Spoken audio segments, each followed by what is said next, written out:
ए गानी के बोलमुआ परदेश बारे बिरहनिया घरे बारी अपना बोलमुआ के बाहर से घरे बोलाव तारी बोलाव। ए देवर बबुआ राये भौजी तनी वहाँ के नंबर दी तो। अरे वहाँ का कि यहाँ का नंबर लेबू हो? अरे वहाँ के जी।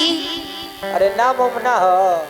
अरे राउर भैया जी की जी। ये कहो कि भैया के नंबर दी लिख बोली 97 700 ससुरा 97 700 ससुरा 99 909 हर धरावा एकदम उन करे लगे धरी।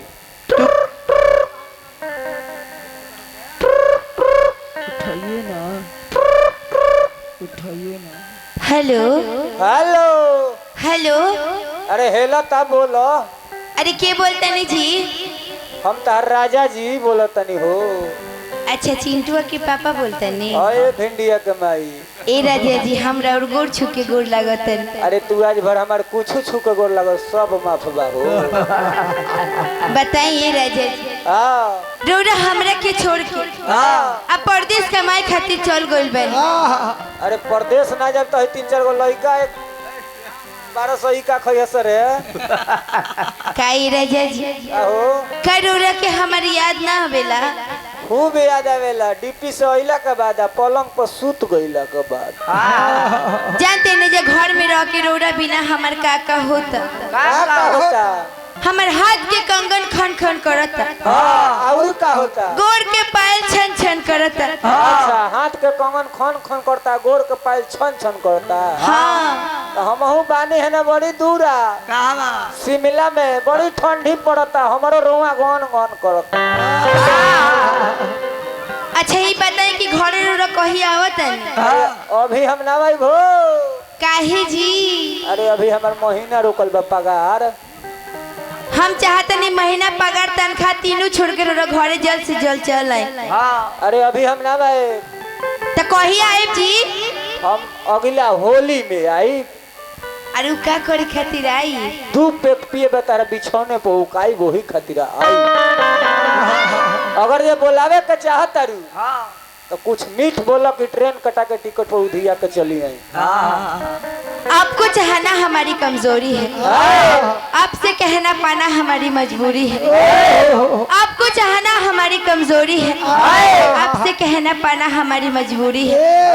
क्यों नहीं समझते आप हमारी खामोशी को? क्यों नहीं समझते आप हमारी खामोशी को? क्या प्यार में इजहार करना जरूरी है? प्यार में इजहार बबुआ इलो जंगम बतियावल है मलिकार हमरे बुझाइल हो कोनो बहिन कहते कि ये भैया का हो सावन बीत गइल राखियो बनवावे ना आइल अब बताब तू घरे कहिया आइब? तू तो गई रहल राखी बनवावे रो और अतिया कलश किए बोला मुआ अब पाइल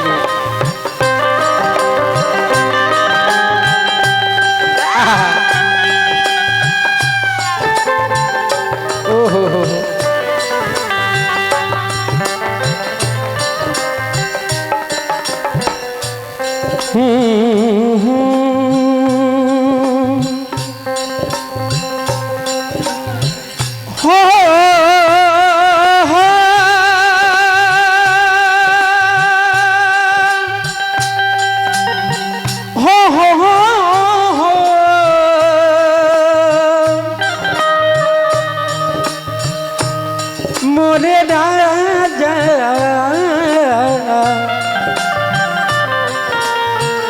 ए मोरे राजा जी और अतिया कहतिया हंसेला हंसावेला रोवेला रोवावेला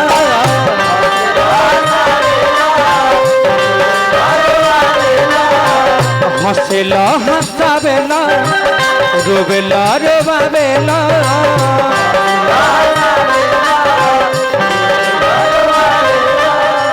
हमारा करे जावा के काहे नहकावेला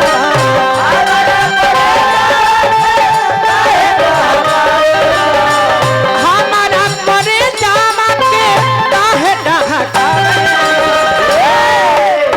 दूरी बनाए रखे। हो लगातार है हमारा करे जमा के काहे डहकावे ए राजा पवन माज हमारा में न पावे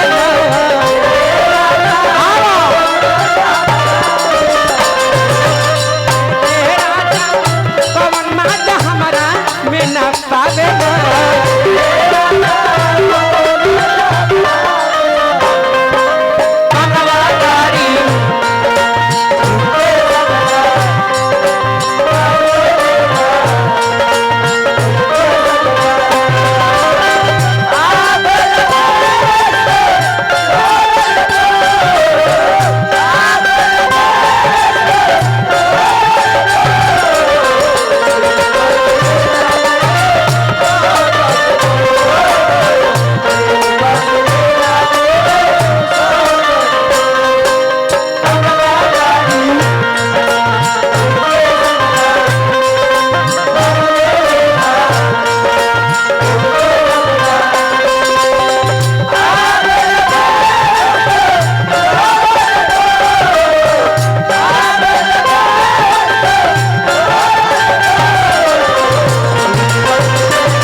कहली कि ये बोला मुआ भाइयों हमारे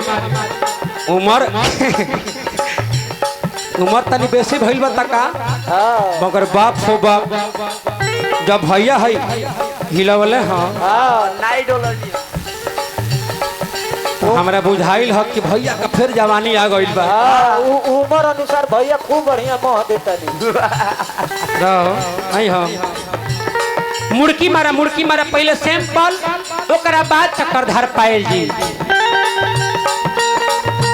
कावना करा के पिया रहतार बहरा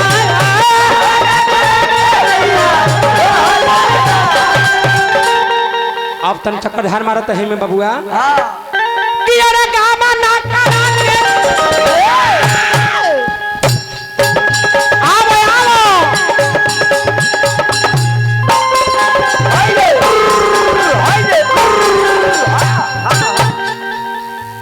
यह चक्रधार है ई रामदेव बाबा के जोगा है ई कहले से कहिए गैस ना बने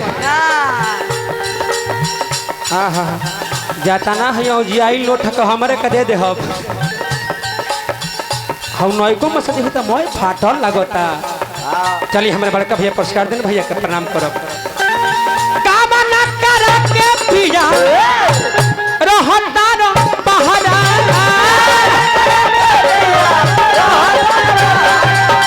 कामना कर के पिया रहता रो बहरा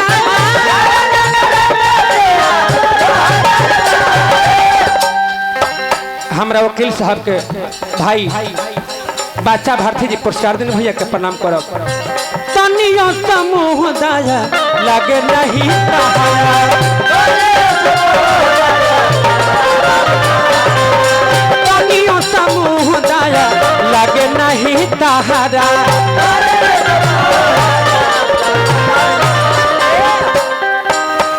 कहली के हिम्मत पहले से आग लागल बा कावना सोहागिन के साथ ना हो कि हमार बलमुआ घरे अइते हमरे हो भैया बाप हो बाप जब दिली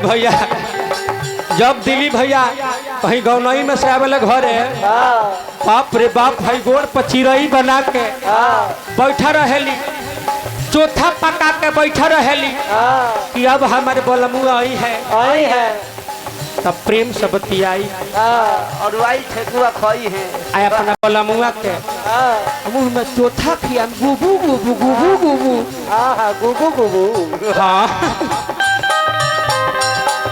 लागल पावे आग दिल में काहे तू लगावे लो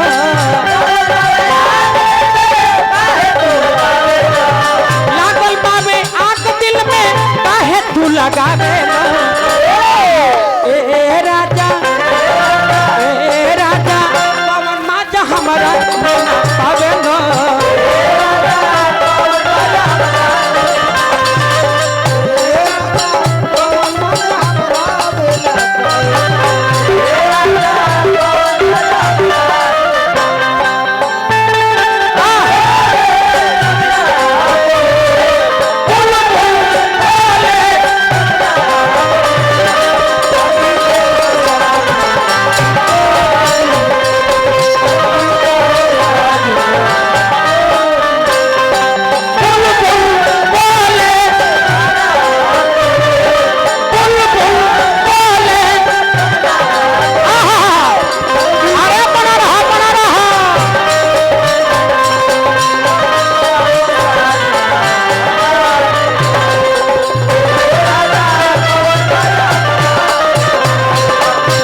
अंतिम में कहली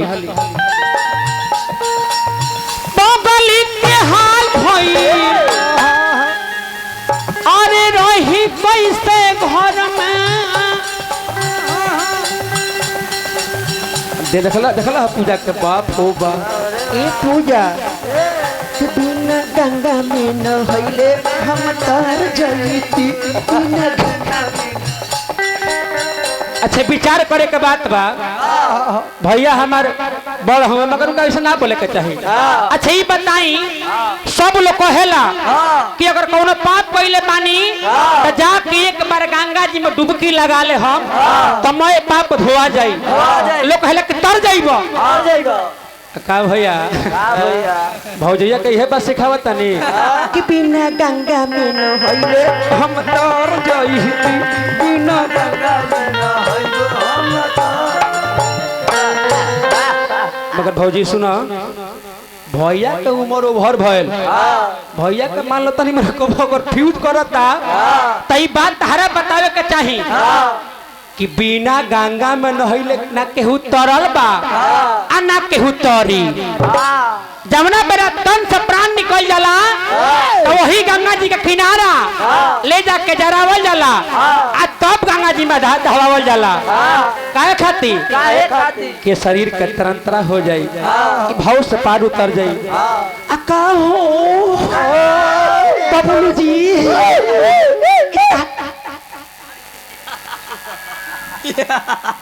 तहार परछाई कनी पे आ गई अब बबलू से कने मतलब नहीं मजाक करे भैया दिल पना लेवे के होई भैया दिल पना लेवे के होई हंसे कहते कहानी ह अंतिम में कहली कि पगली के हाल भई रही कैसे घर में पगली के हाल भई रही कैसे घर में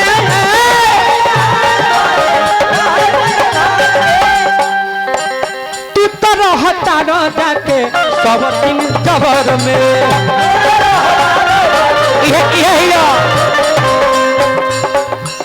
इहे नुहिया कि जवन भैया के मोहले बिया आ तूहू कोनो कम बारू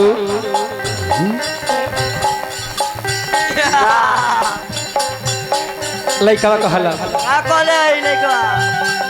तूहू कोनो अपना के कम बुझलू एगो महाभारत के वही थी जिनका नाम कभी कभी इतिहास में आता है द्रौपदी ओकरा बाद नाम ना धरब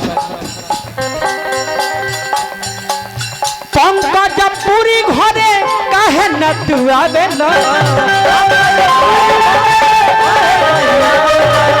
पंकज पूरी घरे काहे न तू आवे न सुतियो का मोबाइल चले लगा तो ए राजा अरे पवन माजा हमारा में न पावे